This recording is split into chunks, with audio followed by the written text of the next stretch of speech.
myself. Oh no, give me that sound. Oh, I gotta go like Cobain. 8 years to the grave, gone insane. My blood got propane. How you gon' go and throw my name with shame? Already cross-faded, making it to the disco. I hate it, and you know how this goes. You framed it, picture painted in my room. This that real life shit, none of Zoom, got the scene in it. Make sure you subscribe to JerCrispy. What's up, y'all? It shows that's the most. JerCrispy, welcome back to another video.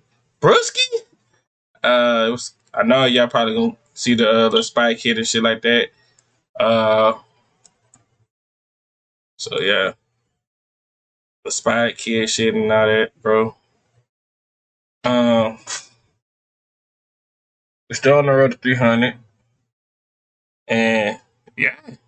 Let's see what my dog Bruce got us for today, man. After this fucking stupid dumbass commercial. Yeah, that's gonna be edited out. But we're gonna do what we do. And all that stuff. So yeah.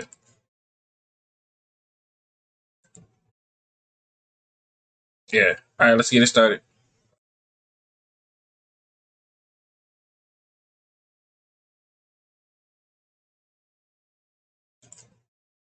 On the road to 300, let's get it. In the world of advertising, nothing gets weirder than candy. I don't know. I always thought the fucking Skittle commercial was weird, bro. Let's replay that from the beginning.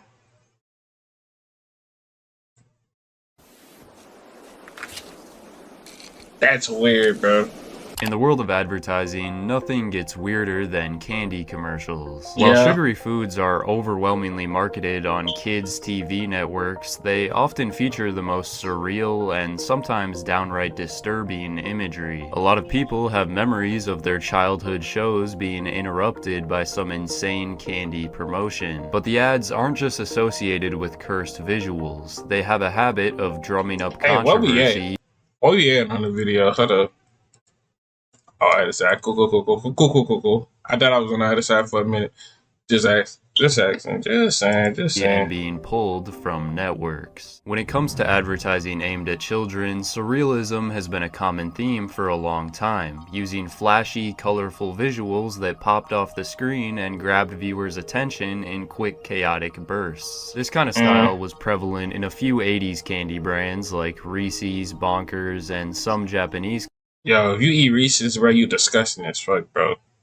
You is nasty, bro. Companies, but the 90s is where they really started to embrace absurdism. In particular, Gushers. It's new Fruitomic Punch Gushers. The fruit. Bro, I'll chow down some fucking Gushers, bro.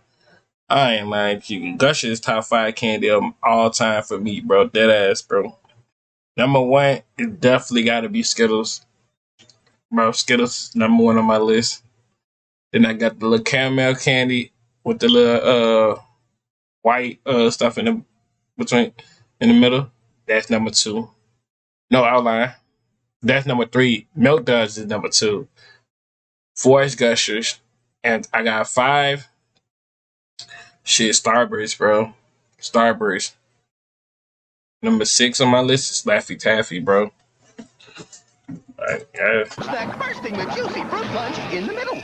So fruity, they'll really turn your head. Whoa, I'll say. The campaign kicked off in 1995, and it didn't take long for the giant fruit heads to become permanently linked with the brand. They aired constantly on channels like Cartoon Network and Nickelodeon until audiences had these images planted in their brain. It's been cemented as one of the most iconic commercials of the 90s, but for some, it wasn't for the right reasons. There were younger viewers who actually found them extremely unsettling and were scared that their heads would turn into fruits if they ate Gushers. But whether or not someone— Damn, you really scared of a Gusher, bro, as a little kid, bro? I could see the image, but damn, bro. Don't be scared of the candy itself. What the fuck actually made this face? Or I just paused at the right time. Wrong time, I mean. Had a positive experience, it undeniably stuck, and clearly other companies had the same realization. Fruit Stripe Gum, Twizzlers, Bubble Tape, Jolly Ranchers. Yo, I'm not gonna hold you. Low key, I don't know, it's me. Once you get older, Twizzlers actually be a valid take It's number 20 on my list though, like on some real shit. The colorful ones though, like the blue, red, yellow, orange, green. They all. I fuck with Twizzlers now. Like when you young, oh my god, Twizzlers is so fucking nasty. But when you get old, bro, and you have nothing around this house to eat, and you see them Twizzlers, bro, you like, man, fuck them Twizzlers. Just gonna have to get chopped down somehow. I think I can. Munch, swallow. Never eat a Jolly Rancher. Whoa. The Uncanny Valley became a staple for the commercials, and into the 2000s, they would only get more and more bold. Airheads drew some direct inspiration from Gushers. Ain't Airhead been like that though? Like since like when I was little, when I was a 2005 baby. God damn, bro. Airhead's been like this, like your head turned like an airhead, and like this since I was last nigga. Having multiple advertisements where someone would eat an airhead and their head would start inflating. They were just completely random for the sake of being random. There was the classic Cadbury. That's Talking Time? That was Talking Time for a little minute. Hold up. Nigga, that is Talking Time. The fuck you doing on the commercial, man? He said, man, the show not working out, man. Damn, I had to slide me in the fucking commercial. Completely random for the sake of being random. There was the classic Cadbury commercial, which showed a realistic animatronic gorilla sitting at a drum kit while Phil Collins' In the Air Tonight dramatically built up. It had absolutely nothing to do with Cadbury chocolate, and that was exactly the point. But it was part of the company's rebrand to become more emotion-driven and fun with their advertising. Nigga, that's fucking Alien. Is this Alien? Imagine seeing this in a different. Imagine like you actually go outside one day, you see some shit like this, bro. What are you doing in this situation, low key? If that nigga start talking back, I might have to hit a 4 flat, never look back. Become more. Somebody need to go ahead and make this a movie. These niggas go on Earth on some shit. Emotion driven and fun. That nigga, hey, he busting that dance though. Hold on, go back one more time for the niggas in the back. It was part of the company's rebrand to become more emotion driven and that nigga was busting that bitch. All right, let me fun with their advertising, which worked. It's been voted as one of the best ads of all time for how ridiculous it was. Or Starburst with their 2007 Berries and Cream commercial. Berries and cream! Oh, hurrah! Berries and cream, berries and cream. I'm a little lad who loves berries and cream. Berries and cream, berries and cream. Oh, I'm a little lad who loves berries and cream. And I would have been like, shut the fuck up. You not getting none of this berry and cream. You bitch ass nigga. Stop looking at me with that fat ass nose. It was another that was genuinely scary, but also very memorable. The little lad became a symbol of the 2000s and unexpectedly became a TikTok meme over a decade later. In order for an ad to stand out, it was clear that they had to be subversive. Kids don't care about nutrition. And that's old, dude. Off of the little commercial thing? Wait, what was his point of view of this nigga? Clear that they had to be What was his point of view as we speak and saying, like, what did he start it off as? Because I know this nigga from cartoons, fucking, like, some video games. I'm like, nigga, TV shows, movies. I'm like, God damn, like, bro, I always see his face. Like, is he dead or is he alive or what he doing like right now as we speaking? I don't even know. I don't even remember this nigga name, but I always see his face. Since I was a little nigga, I always saw that nigga face. Kids don't care about nutrition details and boring product information. They're persuaded by bright colors, cartoon humor, and ads that run. Oh my god, saying yes, bro. When I was a little ass nigga saying, oh my god, saying this used to fucking come at the what's it called? Cartoon Network saying this, and this nigga used to say, yes, drip it, and then like something like that. It was like always a red versus blue. I think the girl was the blue and he was the red. Something like that, how the commercial went to. Dream logic. Candy is a cheap product that sells on pure impulse, so brands were able to be risky. I'm not gonna hug you.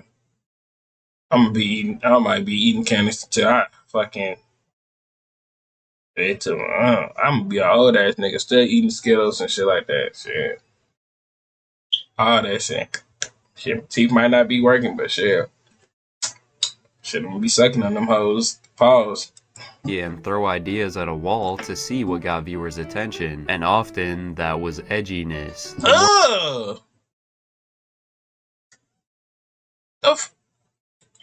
Yo. Got viewers' attention. Cuz, how much money they paid you to do some shit like this, bro? They're like, well, all right, in this scene, we need you to go ahead, you slick the thing on back of your hair, and you come up and lick this nigga. Mind you, what if whole time, nigga is nasty hair, nigga got lice. Now he got lice in his mouth.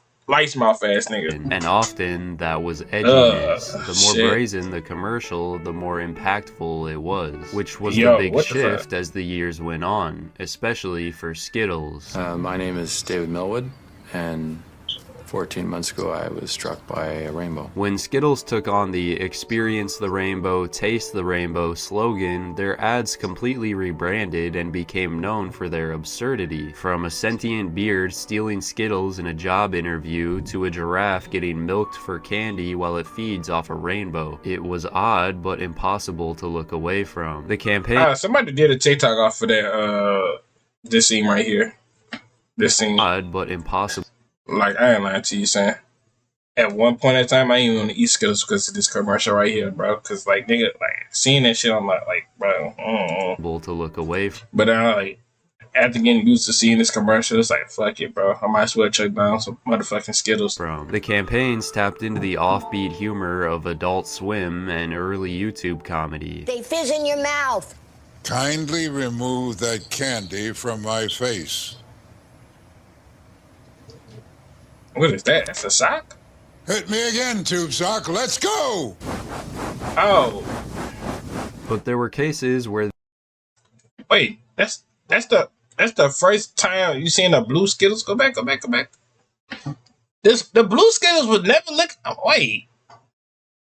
No, like, dead ass, when I had got Skittles, dead ass, bro.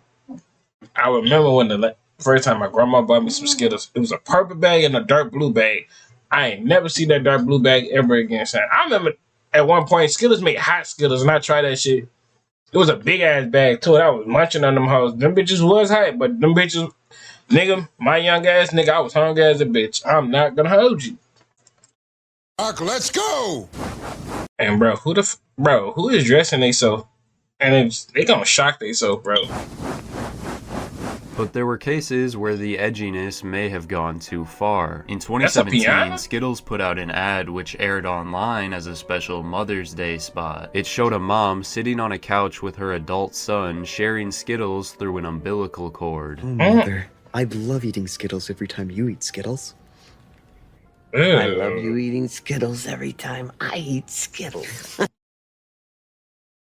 Yo, if this ain't fucking Alabama, then I don't even know what to tell you. Sweet home Alabama.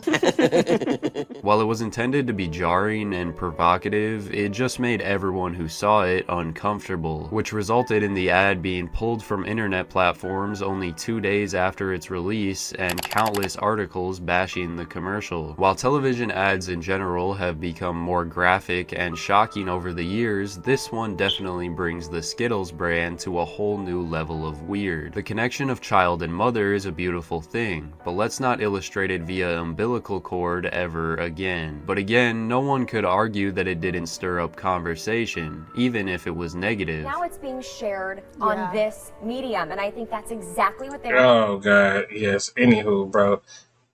The fucking Breakfast Club, bro. Like I told y'all niggas, bro. The Breakfast Club can't fucking name.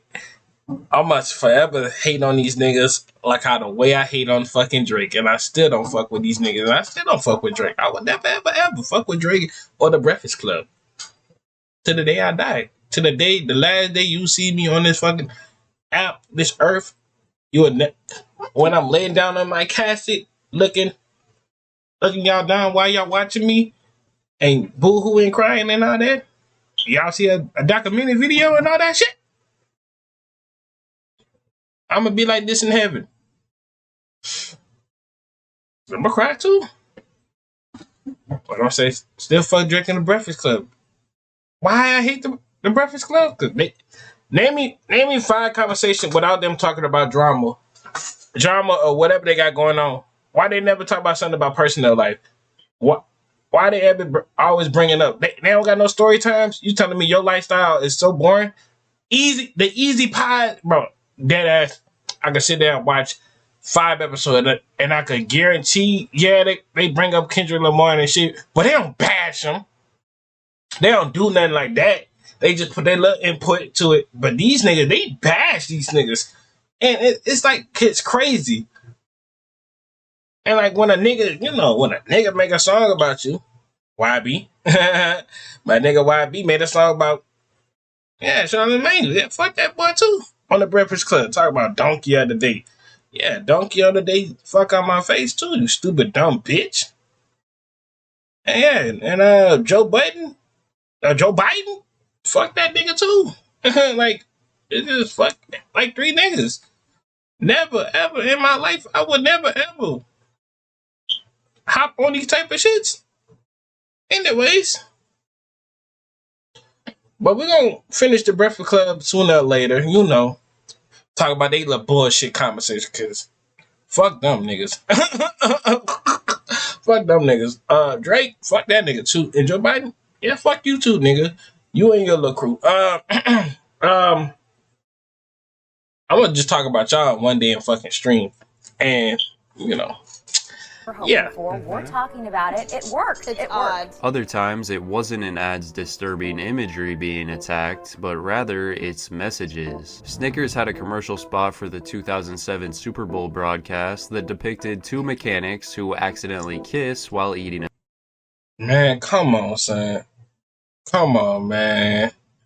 Why, son? Snickers. Embarrassed, they try and one-up each other with manly activities to salvage their masculinity. I think we just accidentally kissed. Quick, do something manly.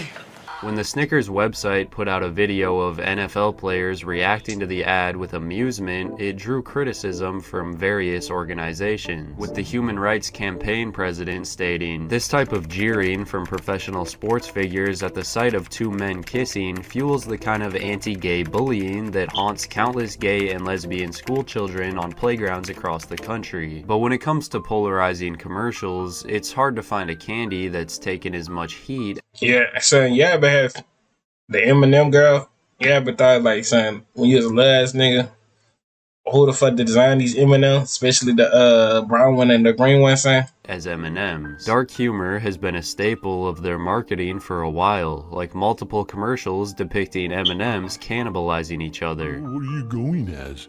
A cannibal. But they weren't usually targeted for their use of violence. Most of the outrage stemmed from the green spokesperson. An urban legend that started all the way back in the 70s suggested that the green M&Ms were an aphrodisiac, having a special dye that would get people in the mood. There were rumors of rock star dressing rooms that had only green M&Ms. Question, Sugar. Yes, Dennis. Is it true what they say about the green ones? That is an ugly rumor. It's a lie! This, of course, wasn't true, but Mars Inc. still decided to embrace the myth. They marketed the green spokesperson as the feminine one, along with selling all green M&Ms for Valentine's Day. Not only did she have long lashes, high heels, and a flirtatious voice, but many of their commercials depicted the character in suggestive ways. Scream, Rick. Oh.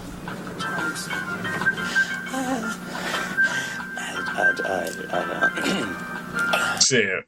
How does them young niggas feel about the M&M? I'm naked. Shit, I don't mean nothing. Shit, just.